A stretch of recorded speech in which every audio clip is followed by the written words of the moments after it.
My name is Olivia Hayes.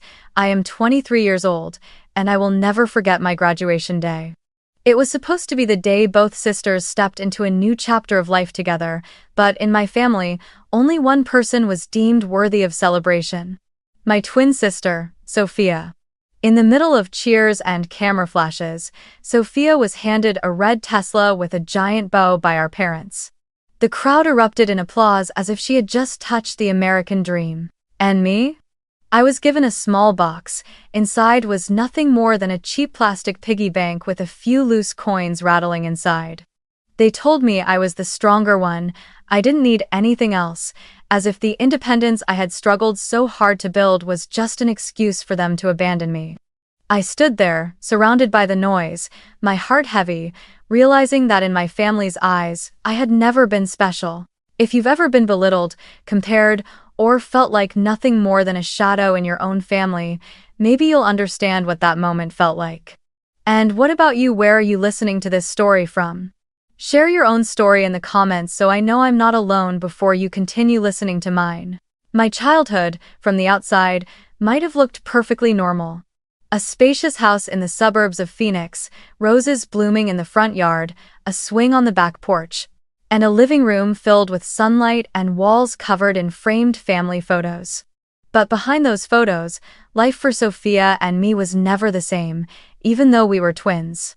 From a young age, I could already feel the difference, so clear it could never be denied. Sophia was the precious gem, and I was only the shadow. I still remember our 7th birthday. Sophia received a purple bicycle with a wicker basket on the front, the tires still smelling of fresh paint. The whole neighborhood came over, friends clapped, my mother's face glowed with pride, and my father filmed the scene as if capturing pure gold. I had a gift too, a children's book, the cover worn, the pages carrying the smell of damp paper. They told me that reading makes you smart, my mom said that, but compared to Sophia's shiny new bike, my gift only made my face burn with shame, wishing I could disappear into the ground. When Sophia turned 10, she was given an American Girl doll, so luxurious it came with outfits and accessories that changed with the seasons. She would sit for hours brushing its hair, showing off the dresses to her friends. My birthday gift was a second-hand dress, still wrinkled even after my mother ironed it. I forced a smile, whispered my thanks, but inside I felt nothing but emptiness. After that, I stopped looking forward to birthdays because I already knew how it would end. Sophia would always get something special, and I would get something handed to me just so it wouldn't look like I had nothing. At 12, Sophia received her first iPhone.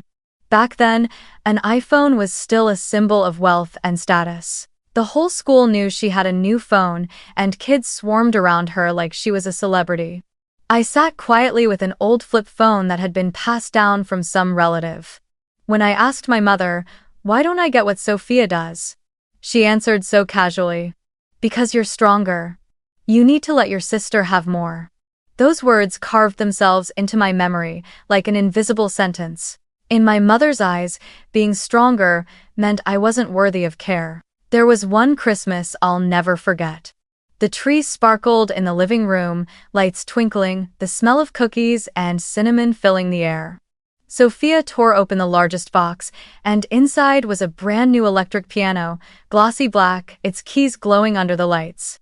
My parents cheered, relatives gasped in admiration, and Sophia immediately sat down to play a few notes while the room erupted in applause.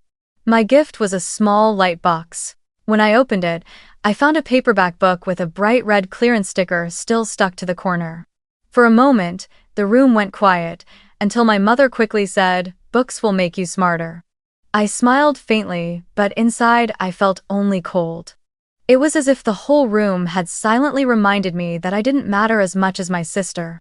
I asked my mother many times when I was still a child who didn't understand the ways of the world. Why do I always get less? Why does Sophia always have more? And without the slightest hesitation, she would repeat the same line like a chorus. Because you're stronger, you need to give in to your sister. I naively believed it was true, that my role was to sacrifice so my sister could shine. But the older I grew, the more I realized that answer was nothing but an excuse. An excuse for their favoritism, a reason to keep painting Sophia as the precious jewel while pushing me deeper into the shadows. I learned to be silent, no longer asking questions the way I once did. But silence didn't mean acceptance. It was just the armor I wrapped myself in to hide the cracks forming inside. Every time Sophia showed off something new, I smiled, but in my heart another fracture appeared. Every time my mother praised her as exceptional, I nodded, but in my mind I could hear the whisper, "You are not enough." Those cracks slowly built into a wall, separating me from my family even when I was still young. I stopped believing in promises, stopped expecting fairness. Quietly, I told myself, one day, I will get out. But back then, I had no idea that the way out would be paved with pain and tears. I didn't know that the injustice of childhood was only the beginning of a life where I would have to fight for every step, while Sophia always walked on a red carpet rolled out before her. High school was when I began to feel the gap most clearly, not just in gifts, but in the opportunities my family created for us. On Sophia's 16th birthday, my parents threw her a huge backyard party with a 3-tier cake, a hired DJ, and the centerpiece gift that set the whole neighborhood buzzing. A brand new blue Toyota Corolla, still smelling of fresh paint, rolled out with a bright red bow on the hood. Her friends screamed in excitement, my parents beamed with pride, bragging that their daughter now had her own car to get to school and that she deserved it. And me? I got a new backpack, bought on clearance at Walmart. My father patted my shoulder and said, "You're stronger, taking the bus will teach you patience." So for 3 years of high school, I woke up early, walked to the bus stop, squeezed in with dozens of other students, enduring scorching summer afternoons and freezing winter mornings. Meanwhile, Sophia cruised in her own car, arriving at school with a designer bag our mother bought her, always on time and never worried about being late. On the days when the bus broke down, I stood for hours in the blistering sun, and when I told my family about it, my mother only shrugged. "That's your lesson, it will help you grow." When we both got accepted to the University of Colorado Boulder, the favoritism repeated itself. Sophia chose business administration. Immediately, my parents agreed to cover her full tuition, rent her an apartment near campus, and even send her monthly allowance. They said it was an investment in Sophia's bright future. I chose environmental science, dreaming of one day working on conservation projects. But when I asked about tuition, my father's voice was cold. "You're independent, FAFSA and scholarships will cover it. You should learn how to manage on your own." So I filled out FAFSA forms, signed up for student loans, and picked up part-time work in the department's lab. At night, I rushed to a cafe near campus, scrubbing dishes and wiping tables just to afford rent and food. Our college lives were like two parallel worlds. Sophia lived in a bright apartment, spending weekends at parties with friends, posting photos on Instagram with a cocktail in hand, her captions filled with flashy quotes about enjoying life. I sat in a cramped dorm room, eyes glued to my old laptop, writing reports while sipping cold coffee. Some nights I finished my dishwashing shift close to midnight, my hands wrinkled from soaking in water, the smell of grease clinging to my hair and clothes. Back in my room, I still had to study until 2 or 3 in the morning just to finish my essays on time. The comparisons grew harsher whenever relatives called. Every mention of Sophia was met with my parents proudly listing her accomplishments, her networking events, her plans to start a company after graduation. As for me, if anyone asked, they brushed it off with, "She's fine, she takes care of herself." That was all. No pride, no admiration, just a dismissive sentence. What they didn't know was how much I had to sacrifice.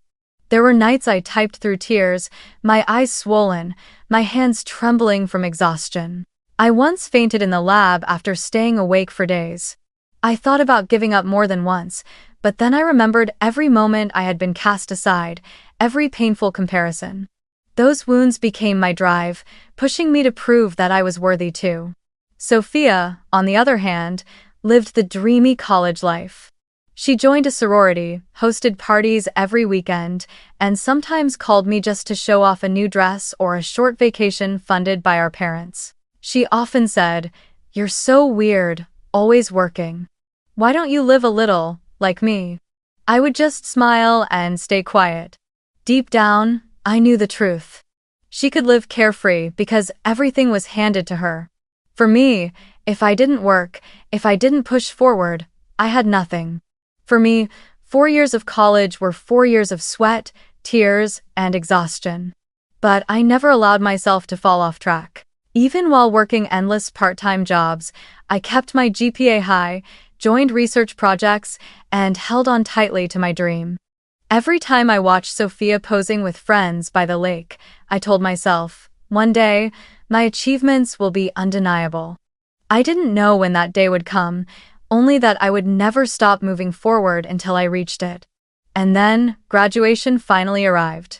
Deep inside, a flicker of hope still burned that after everything, my parents would finally see my effort. What I didn't expect was that on that very day, the unfairness I had lived with would be exposed in its rawest form, like a slap across everything I had endured. And it was also on that day that I decided, once and for all, that I would never let myself be buried in Sophia's shadow again. Graduation day came under the brilliant sun of late May. The sky was a flawless blue, the sound of ceremonial music echoing across the University of Colorado Boulder campus. Hundreds of students in black gowns and square caps lined up, while parents and families filled the stands, clapping and cheering as each name was called. I took a deep breath, my chest tight with a swirl of emotions, pride for surviving 4 grueling years, but also an anxious hope that today, finally, my parents would acknowledge everything I had achieved.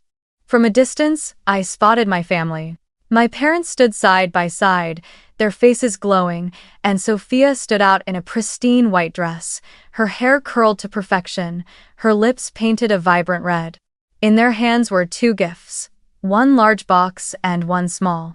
My heart quickened, a faint spark of hope flickering inside me that maybe, just this once, I would be treated fairly.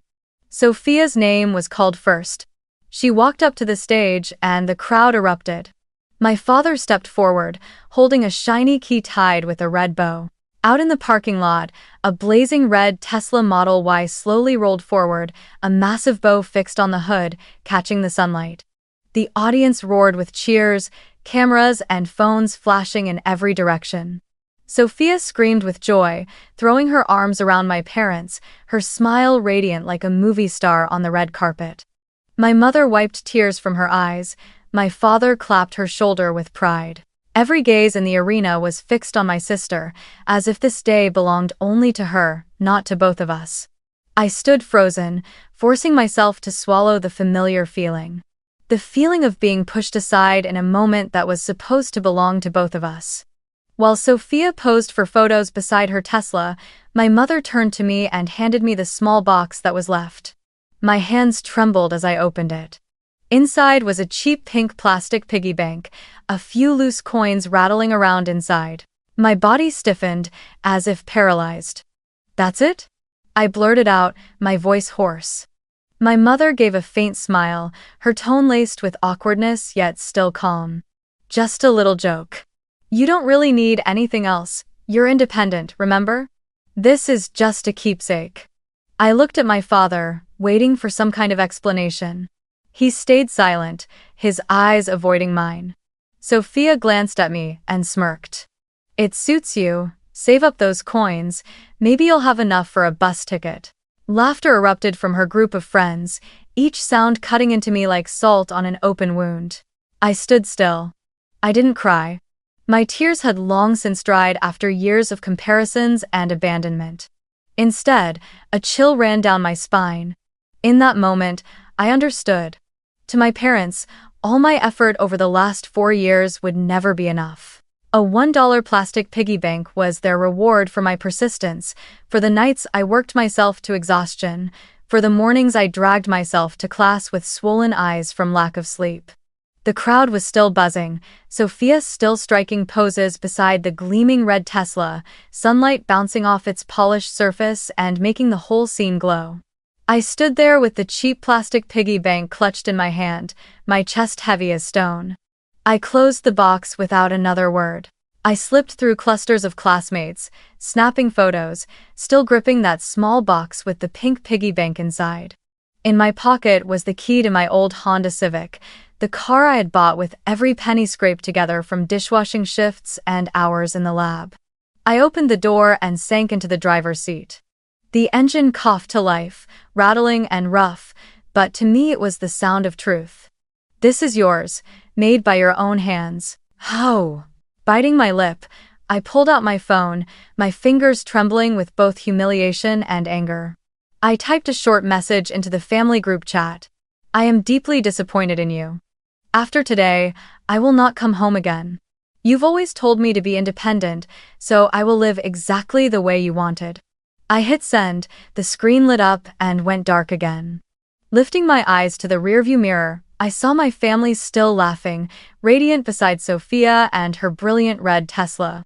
No one even noticed I was gone. I turned the car around and merged into the stream of traffic leaving the lot. My heart was heavy, but one truth was clear. That day was not only the day I received my diploma, it was the day I realized I would never again expect fairness from them. I didn't look back, didn't wave goodbye, only drove away, leaving behind the cheers, the clicking cameras, and a family who stood there as if my absence didn't exist. In that moment, I knew deep inside that I had graduated not just from college, but from the role of being the family's shadow. My real journey was only beginning. My hands tightened on the steering wheel. My heart was still heavy, but my mind felt hollow. The early summer wind slipped through the crack of the car window, carrying the dust of the road and the faint scent of pine from the Boulder Mountains in the distance. I just kept driving, not knowing where I was headed, only knowing I couldn't go back to the place where my family was laughing, taking pictures, and celebrating Sophia as if I didn't exist. My phone buzzed in my bag, over and over. At first, I ignored it, assuming it was a few congratulatory messages from classmates. But when I finally pulled over to the side of the road to take a deep breath, I pulled out my phone and saw more than 10 missed calls, all from my dad. Before I could even inhale properly, the phone rang again. I stared at the screen, the word "Dad" glowing bright, and then let it ring out. Again and again, he called, as if something urgent had happened. I bit my lip, a wave of dread mixed with exhaustion rising in me. After everything, I couldn't bear to hear his voice in that moment. I let the phone buzz until it finally went quiet. A new notification popped up. One voicemail. "Oh." I pressed play, and my father's voice filled the car, hoarse but seething with anger. "Wherever you go, you'd better bring that car back home, or I'll call the police for theft. It belongs to the family, not to you." I sat in silence for a few seconds, then let out a bitter laugh that echoed through the car. Pulling into a small roadside lot, I opened the glove compartment. Inside, neatly clipped together in a plastic folder, were the documents I needed. I pulled them out, my eyes scanning the bold print. Registered owner, Olivia Hayes. My heart pounded, a storm of anger and pride rushing through me. I thought about every late shift scrubbing dishes in the cafe, mopping lab floors, serving demanding customers, enduring cracked hands from chemicals and soap. Every dollar I earned had piled into savings, and it was with that money that I drove this Civic home, fully mine. Yet, in my father's eyes, it was still the family's, as if nothing I owned could ever belong to me unless it was given by them. I unlocked my phone, my fingers trembling but my eyes steady. I typed out a short reply, just 4 words. It was in my name. No exclamation mark, no explanation, no defense. Just the truth. I hit send, the screen lit up, then went dark again. Leaning back in the seat, I closed my eyes and released a long breath. In that moment, a current surged through me. For the first time, I had pushed back, claimed something as mine, refusing to let them erase it. A moment later, my phone buzzed again, but I didn't bother to look. I already knew what would be waiting: scolding, threats, or even outright denial of the truth. I didn't need to hear any of it. The papers in my hand were the only voice that mattered. I slid the folder back into the glove compartment and shut it firmly. In the rearview mirror, my reflection stared back tired, but stronger than ever. I knew that from that moment on, a line had been drawn. They could go on treating Sophia as the pride and joy. Go on spinning the story that I was nothing but dependent. But I knew the truth. Everything I had was built with my own hands, and no one had the right to take that away. I started the engine and kept driving. I didn't go back to Phoenix, didn't return to the house where every childhood memory was tied to favoritism and quiet humiliation. Instead, I chose to head north, toward Seattle, chasing the environmental research projects I had always dreamed of joining.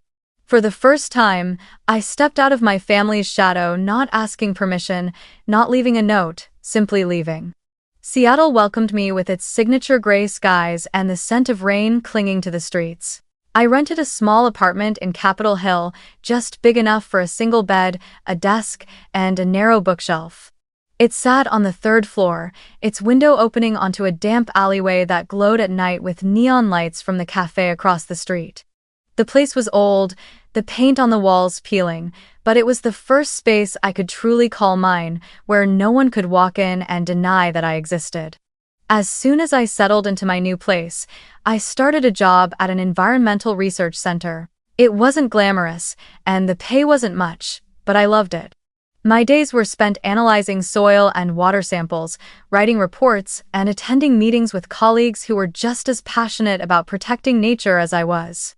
Every time I stepped into the lab, a calmness washed over me, as if I had finally found the place where I belonged.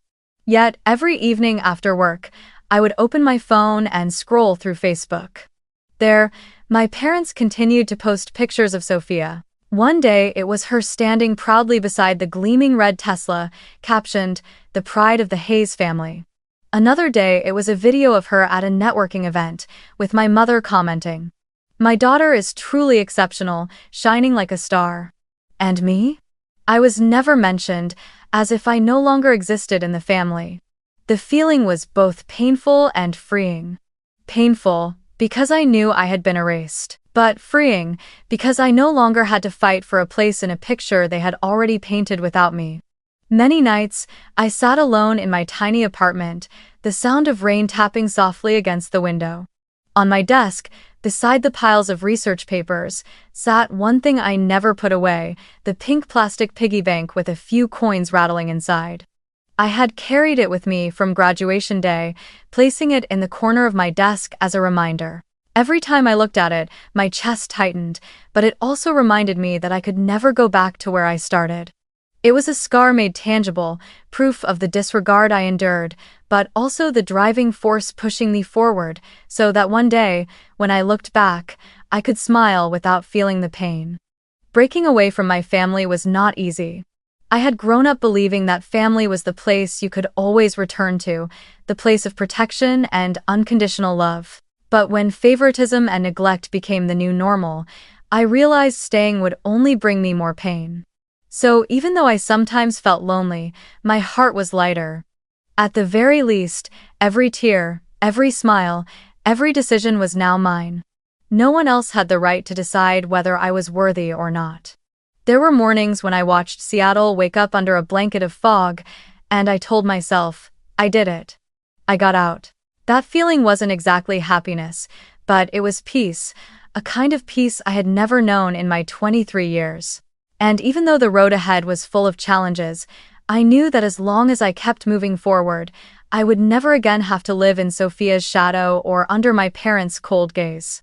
I reached out and touched the pink piggy bank on my desk, the coins inside rattling with a hollow sound. It was no longer the cheap joke they handed me on graduation day. Now it was a reminder. Don't forget, Olivia. This path is yours, and only you can walk it to the end. That autumn, as Seattle sank into its endless rain, I received an email that would change the course of my career. The subject line read, "Congratulations, you have been awarded the Global Green Research Fellowship." My heart pounded as I opened it. It was a research grant from an international environmental organization, large enough to allow me to fully dedicate myself to projects on climate change and ecosystem conservation. I read every line again and again, then broke down in tears right there at my desk. After all the years of enduring, after all the times I thought I couldn't make it any further, finally a door opened before me, a door I had knocked on myself, not one laid out by someone else. The fellowship was more than money, it came with opportunity. I was invited to join a series of field projects across the United States and even abroad. The first month, I traveled to Alaska with a research team to measure glacial melt. My hands went numb inside my gloves in the bitter cold, but I felt a happiness I had never known. I could feel myself touching a global issue, contributing to something far greater than me. The next month, I flew to Costa Rica, where the dense rainforest echoed with birdsong from the canopy. I collected soil samples, analyzed biodiversity, and each evening sat with colleagues around a fire, sharing stories. For the first time, I was recognized as a real researcher, not just the second daughter who knew how to fend for herself. While I was immersed in my work, news from Phoenix still reached me now and then, usually through the whispers of a few relatives who kept in touch. My family had begun to struggle financially. My father's business was no longer thriving, partly because of poor investments and partly because of how much had been spent on Sophia. The shiny red Tesla that had once been paraded all over Facebook had now been repossessed by the finance company because the payments were never completed.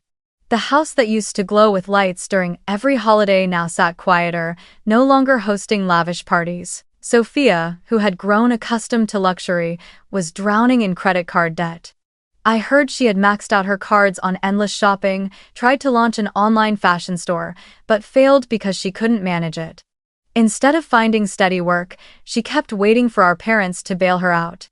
But by then, even my parents were struggling to make ends meet. The glamorous posts that once filled their social media slowly disappeared, replaced by vague statuses about hard times. I know. I didn't feel joy when I heard this, but I also no longer felt the ache I once did. What I felt was distance. My world and theirs had completely diverged. I no longer sat waiting for recognition, no longer endured cruel comparisons. I had my own career, colleagues who respected me, and a path stretching wide open ahead. As for them, they remained trapped in the same cycle of favoritism and dependency they had created for themselves. One evening in Costa Rica, as I sat on the porch of a wooden cabin writing a report, I absent-mindedly pulled the pink plastic piggy bank from my suitcase. I had carried it with me on every trip, not because it was valuable, but because it reminded me why I was here. I gave it a small shake, the coins clinking softly into the rainforest night. Once, that cheap gift had left me choking back tears. Now, it stood as proof of just how far I had come. I sipped my coffee, thinking about the past and the present. There was a time when I believed I would forever be nothing more than Sophia's shadow. But now, while I traveled across countries conducting research and contributing to the scientific community, Sophia remained stuck in her own habits of indulgence. My parents might still call her the pride of the family on social media, but reality told a different story. And I understood that some truths don't need to be forced. Time and personal choices reveal them on their own. Each morning, waking up in a new place, I reminded myself, this was never about revenge, it was about freedom. I no longer needed their recognition because I had learned to recognize myself. And with that, I finally felt at peace. Seattle remained my base, the small apartment always waiting for me after each trip. But now, it no longer felt cramped. It felt like a nest, a true home, where I could pin a world map on the wall with red dots marking every place I had been, every milestone I had carved out for myself. And on my desk, beside stacks of research papers, the pink piggy bank still sat, not a joke anymore, but a quiet reminder that sometimes, from the deepest disregard, we find the greatest drive to go the farthest.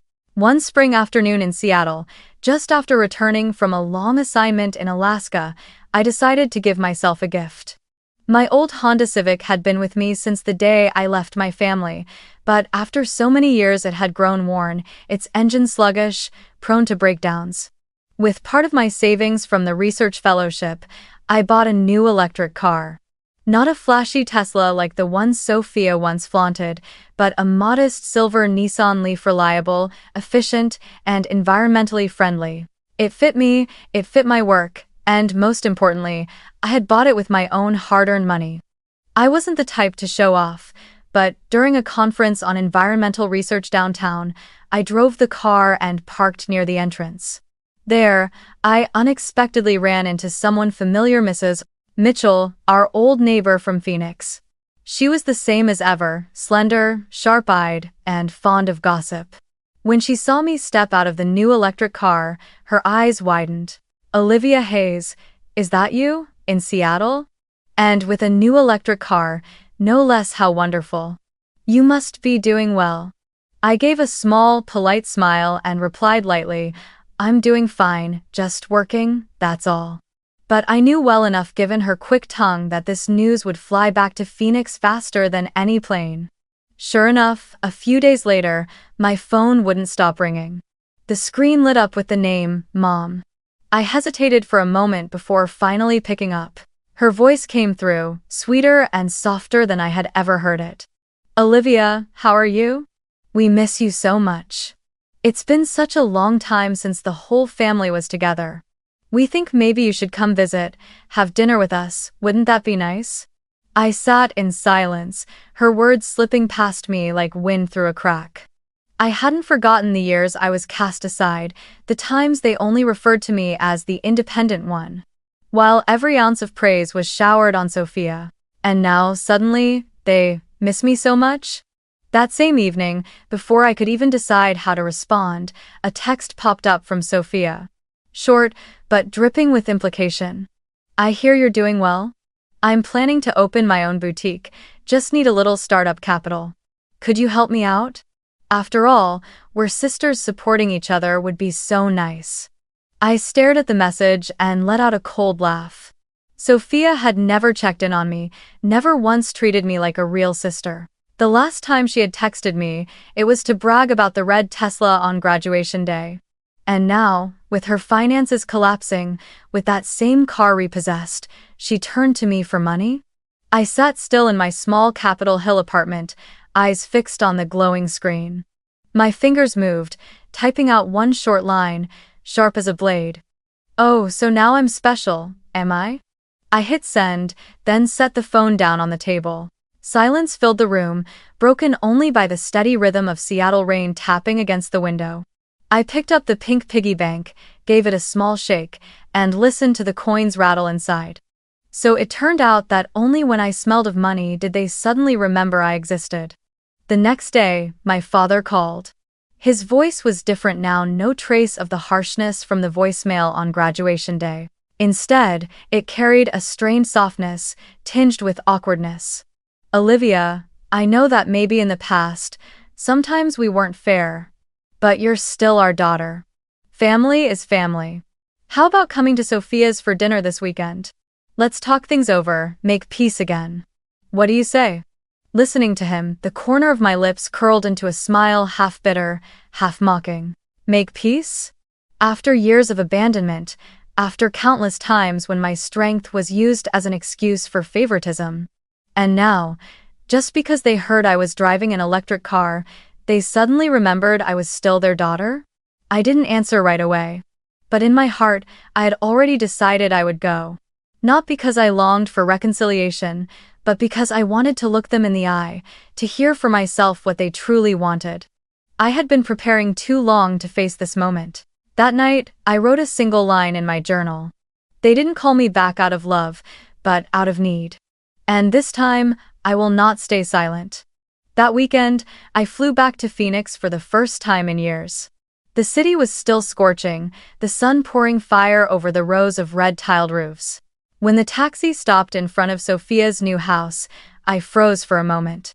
The place sat in an upscale neighborhood, the lawn neatly trimmed, porch lights blazing even though dusk had barely settled. This was the place my sister now called home, and it was also the stage for the so-called reconciliation dinner my parents had so carefully arranged. The door swung open, and my mother appeared first, draped in an emerald evening dress, her face carefully painted with makeup. She gave me a perfunctory hug, the heavy perfume masking, but not erasing, the distance between us. "Olivia, it's been so long. You've lost weight," she said, her voice a blend of mild reproach and polite formality. My father stood behind her, shaking my hand stiffly, his eyes carrying that same familiar coldness, though now laced with calculation. Sophia came out last, dressed in a striking red gown, lips painted bright, looking every bit like the hostess of the evening. "So, you finally came back," she said with a smile, though her eyes flashed with mockery. Sophia's dining room was expansive, the long wooden table draped in a spotless white cloth, scented candles and roses placed in perfect arrangements. The dishes were already set: steak, salmon, salads, glasses of red wine catching the glow of the candles. I took my seat, forcing myself to stay composed. After a few shallow pleasantries, my parents asking if my work was going well, Sophia feigning interest in my research trips, the atmosphere quickly shifted. My father set his glass of wine down, his voice low but firm. "Olivia, let's not beat around the bush. Sophia is getting married, and she deserves a proper wedding. Your mother and I, well, you know business hasn't been easy lately. We think that with your stable job, you could give her a hand. Just help cover her credit card debt and part of the wedding expenses." I straightened my back and looked directly at him. Each word cut into me like a blade. After everything, all they wanted from me was money. I thought of every night spent washing dishes, every morning waking up early to work, every exhausted hour scraping by to pay my own tuition. And now, they had the audacity to ask me to clean up Sophia's mess of overspending? I set my knife and fork down, my voice sharp and cold. When I needed help, who stood by me? When I was working 3 jobs to pay for school, who lifted a finger for me? The room fell into silence. My mother's brows furrowed as she rushed to fill the void. "Olivia, don't misunderstand, we did that to teach you.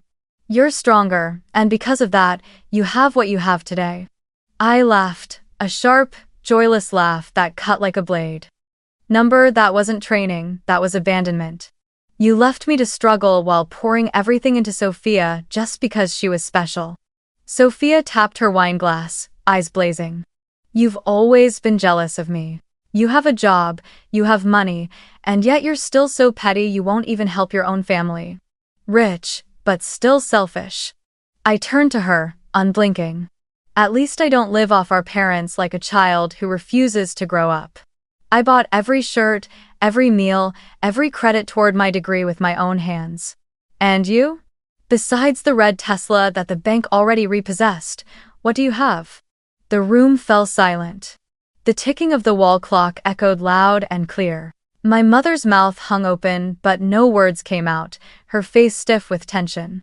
My father gripped his glass tighter, his eyes darkening, but even he couldn't muster a rebuttal.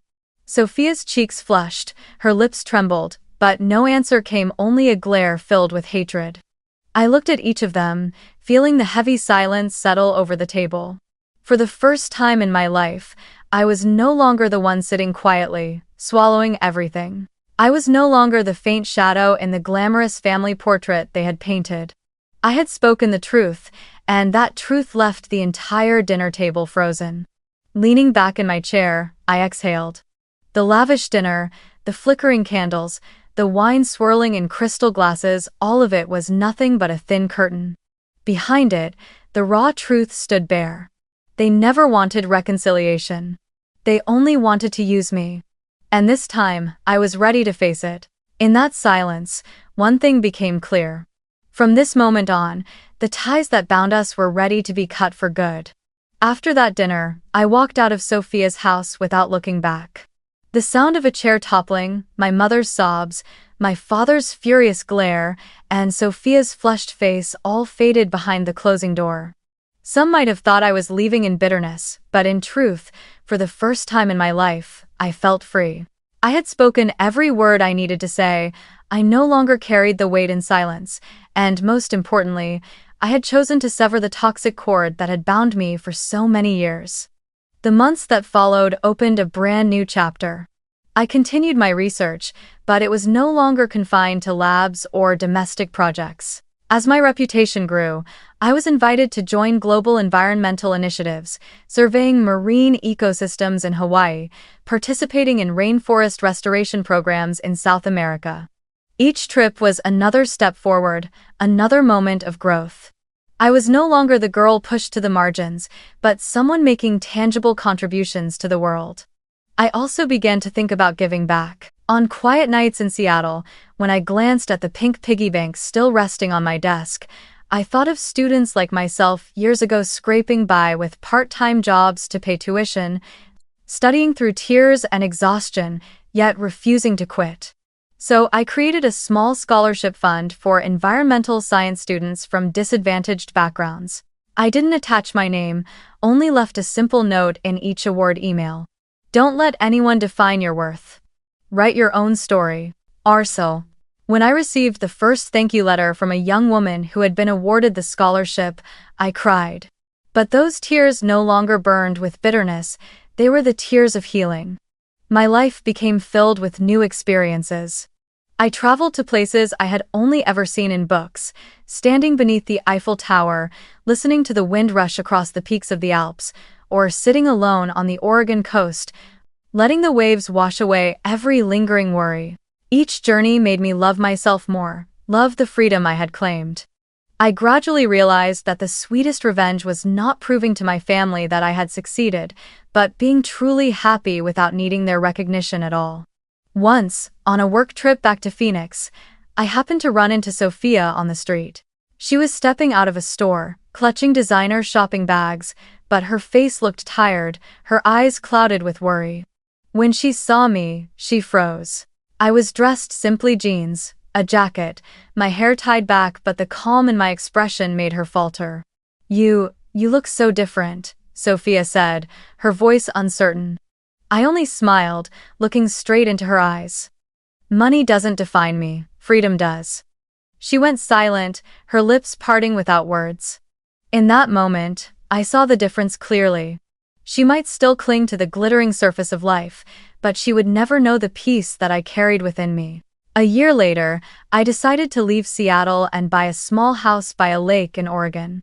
It was a modest wooden home with a wide porch facing the shimmering water under the sun. In the mornings, I sipped hot coffee while listening to birds singing from the distant pines. In the afternoons, I worked on research reports or joined video calls with colleagues from around the world. In the evenings, I strolled around the lake, breathing in the scent of forest and water carried by the breeze. That simple, peaceful life was the dream I never dared to imagine as a child. One morning, I sat on the porch, coffee in hand, watching the ripples dance across the lake, and my mind wandered back to it all.